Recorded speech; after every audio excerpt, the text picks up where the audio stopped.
सूर्य प्रकाश बांटता है। सूर्य अनंत काल तक मुस्कराते हैं और अस्तित्व ही नहीं बल्कि विकसित होते हैं।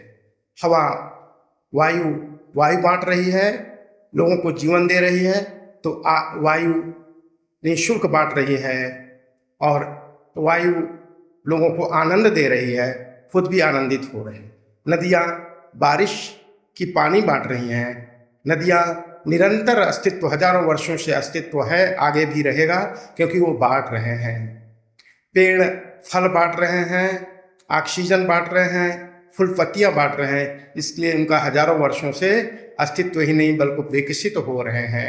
पुष्प महक दे रहे हैं, पुष्प दे रहे हैं, गमक दे रहे हैं, लोगों को प्रसन्नता, आनंद, मुस्कान, ठाका दे रहे हैं पुष्प, इसलिए पुष्प हजारों वर्षों से अस्तित्व बना हुआ है।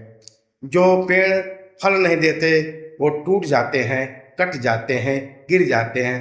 जो छोटे से गड्ढे तालाब लोगों को पानी नहीं देते वो सूख जाता है, अस्तित्व समाप्त हो जाता है। ऐसा ही जीवन होना चाहिए। ये सब परमात्मा का दिया हुआ है। ये तन मन धन बुद्धि विवेक ये सब परमात्मा की कृपा से मानव तन पाए हैं। तो मानव तन जो प्राप्त किए हैं अपने से छोटा सा रखें और फिर समाज के लिए, मानवता के लिए वितरित कर दें। सतहस्ते समाहार सहस्र हस्ते विकिरा। सत यानी पवित्र और सैकड़ों हाथों से ग्रहण करना और हजारों हाथों, पवित्र हाथों में वितरण कर देना जीवन का एक ही मूल मंत्र है। तो जीवन का आनंद किसमें है? बांटने में, देने में। जब हम देंगे तो पाएंगे। जो हम देना चाहते हैं वो दें, जो हम पाना चाहते हैं वो दें। प्रसन्नता पाना है प्रसन्नता दें, धन पाना है धन दे। धन निवेश करते हैं तो बढ़ता है, और दान में बढ़िया निवेश कुछ भी नहीं है। दान का निवेश यशकारी बनता है, दुआएं मिलता है, दान से धन भी प्राप्त होने वाला है। तो आदरणीय देवियों सज्जनों, परमात्मा के हम अंश हैं। परमात्मा को खुश करना है तो उनकी संतानों को खुश करिए, परमात्मा खुश हो जाएंगे। किसी के माता पिता को खुश करना है, उनको प्रसन्न करना है, तो किसी माता पिता के संतानों को खुश करिए, सहयोग करिए, उनको प्रसन्नता बांटिए, उनको अच्छा सा सहयोग करिए, तो संतानों के माँ बाप खुश होंगे और माँ बाप आपका बहुत ही कृतज्ञता ज्ञापित करते हैं। हाँ, कृतज्ञता के लिए बिल्कुल अपेक्षा न करें, यह हमारा निष्काम कर्म है। वास्तव में ये ध्यान देने योग्य तथ्य है, प्रासंगिक और समीचीन है। जीवन में बांटना ही, आप देखिए सारी चीजें प्रकृति हमको निःशुल्क दे रहा है, परमात्मा निःशुल्क दे रहा है। सबसे कीमती सूर्य का प्रकाश, अगर प्रकाश न रहे अस्तित्व समाप्त हो जाएगा। निःशुल्क, 1 रुपया शुल्क नहीं। वायु 1 रुपया शुल्क नहीं, निःशुल्क। वायु अगर 1 मिनट के लिए बंद हो जाए तो हमारा अस्तित्व, सृष्टि का अस्तित्व ही समाप्त हो जाए। नदियाँ 1 रुपया भी शुल्क नहीं लेती, निःशुल्क पानी दे रहे हैं। पेड़ भी निःशुल्क फल दे रहे हैं, झरना भी निःशुल्क दे रहे हैं, और रातें भी निःशुल्क दे रहे हैं, रात्रि जिससे हम आराम करें। चंद्र की शीतलता निःशुल्क है, चंदन पेड़ निःशुल्क है। प्रकृति जो परमात्मा ने सर्जना की है, रचना की है, वो सब निःशुल्क है।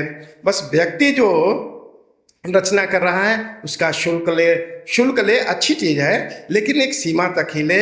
उसमें भी एक लक्ष्मण रेखा मेरे ख्याल से होनी चाहिए, क्योंकि ये मेरा जीवन ही लोगों के लिए है, क्योंकि हम लोगों से ही प्राप्त किए हैं, परमात्मा से ही सब कुछ प्राप्त किए हैं। तो परमात्मा की संतानों को सब कुछ समर्पित कर देंगे तो परमात्मा का आशीर्वाद मिलता रहेगा। से जो बाल्टी खाली है वो भर जाएगी, पुनः पानी बरसेगा, भर जाएगा। जो बाल्टी से पानी निकला ही नहीं वो क्या भरेगा? यानी जो देंगे खाली होंगे फिर भरेंगे। लोग ये कहते हैं कि देने में घाटा है। ना ना ना ना ना ना, देने में आनंद है, फायदा है।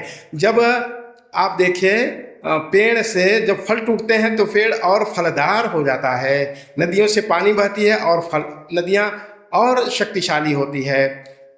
समुद्र से बादल पानी खींचता है, फिर वर्षा देता है, समुद्र और पावरफुल हो जाता। बादल को भी पता है, लोग कहते हैं बादल निर्जीव है, लेकिन कितना ही इंटेलिजेंट है, कितना परहित भाव से ओतप्रोत बादल है। समुद्र से, नदियों से पानी लेना, फिर जहाँ पानी की जरूरत है धरती माँ को दे देना। धरती माँ भी निःशुल्क देती हैं, सारे भंडार निःशुल्क, सोना निःशुल्क, हीरा निःशुल्क, और सारे अनाज फल फूल सब निःशुल्क। ये सब कायनात निःशुल्क हमारी रक्षा के लिए लगे हैं, तो है दुनिया के लोगों, हम इनसे प्रेरणा लें और अपना दायित्व निभाएं और भारत माँ के सपूत होने के नाते भारत माँ के चरणों में हम अपना निछावर कर दें। यही हमारा चिंतन होना चाहिए।